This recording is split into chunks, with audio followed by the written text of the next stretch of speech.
right now. ABC 6 News at 11 starts with this breaking news alert. And we do start tonight with breaking news out of North Columbus, a serious crash involving at least 3 kids in a stolen car, and we're learning that one of them has died. Now, this all went down just before 9 tonight at St. Clair and 5th. Bree Buckley gathering the very latest on this investigation for us tonight. And Bree, you're learning that these other 2 kids were in pretty bad shape as well. Yeah, Ronnie, I actually just spoke to police a few minutes ago. They tell me that one of them is expected to be okay, the other still in critical condition, and then we know that one person has died. The scene here is still very active. You can see investigators out here looking around. You can actually see the car still into the building there. It's flipped over, just the damage that you can see right there. Police tell me that's a Hyundai that was stolen around 5 this afternoon from the north side in the Devonshire neighborhood.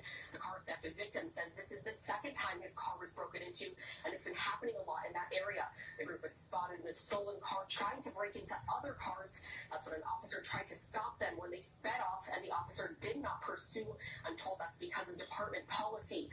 CPD says the police helicopter was nearby, followed the stolen car, and that saw the crash, and says that 2 of the people were ejected when it happened. That car you still see right there is what the police helicopter saw that crash and said 2 people were ejected. Now, police have not identified anyone as they're waiting to notify family until there is a police camera right here. They will be reviewing that and video.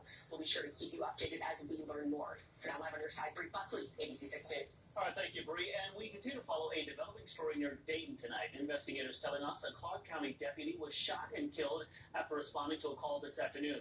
Deputy Matthew Yates was a 15-year veteran of the sheriff's office. Now, take a look at this video. This all happened as deputies were responding to a call at a mobile home. According to investigators, when deputies tried to get inside the home, someone inside fired a shot, hitting that deputy. We've also learned that another deputy was hurt simply trying to help.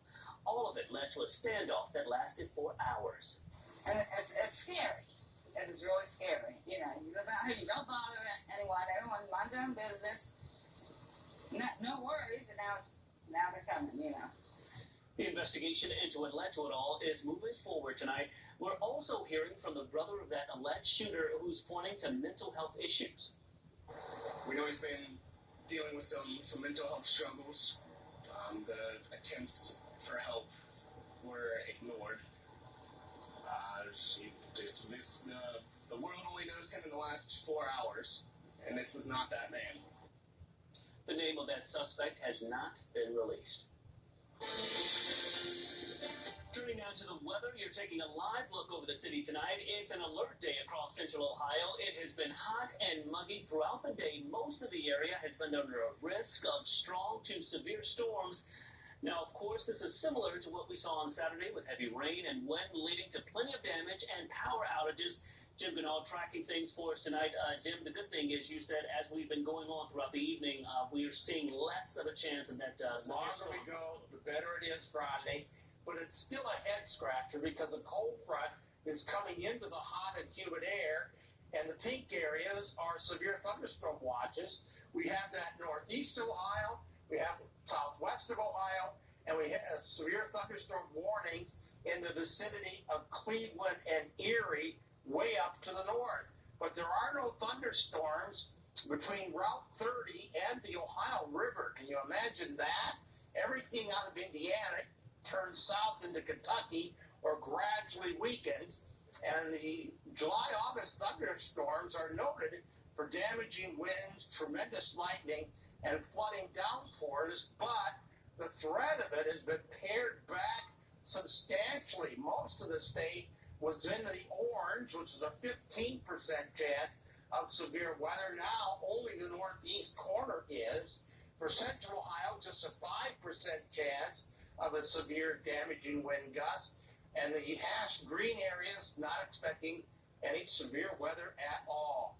Futurecast going through the night, about the same, and notice by about 4 in the morning, a few thunderstorms pop southeast of us, but it should be partly cloudy and a little bit less humid, and notice just 82 by 5 o'clock in the afternoon Monday. All right, thank you, sir. A crime alert for you tonight. Columbus police releasing new surveillance video showing the moments a man was shot and killed at a gas station on the northeast side.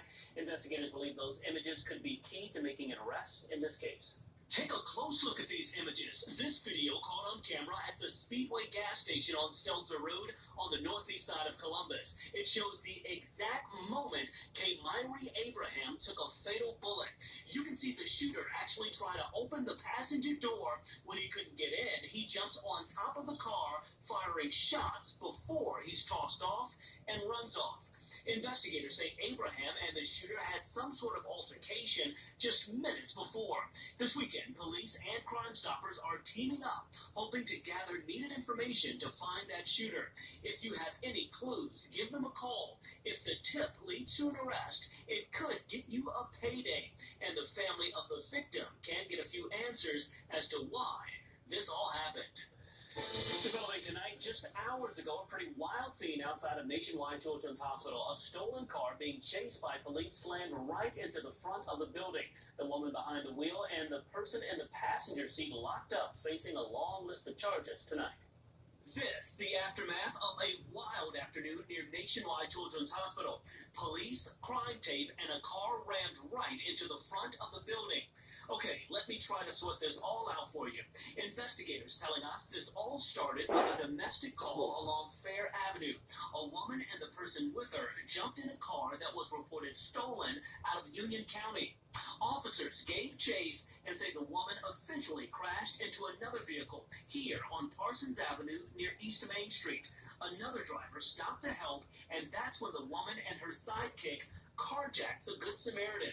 With police in pursuit, she eventually crashed yet again, this time on the doorstep of Nationwide Children's. The duo was quickly arrested, now facing a list of charges. Thankfully, we're told no one was seriously hurt in any of these wrecks.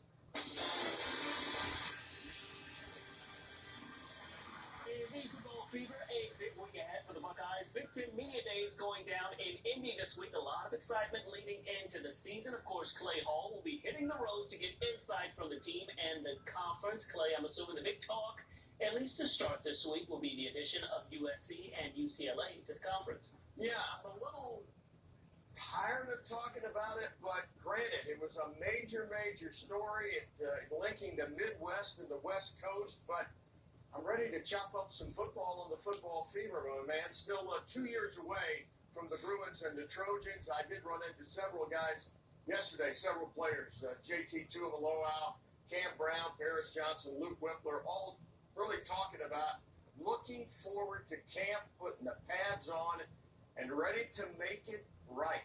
All right, I'm going to hit you with something that I know you want to talk about then. Obviously, last year the Buckeyes lost a tough one to that team up north. On the road, Jim Harbaugh is known for all of his tough talk.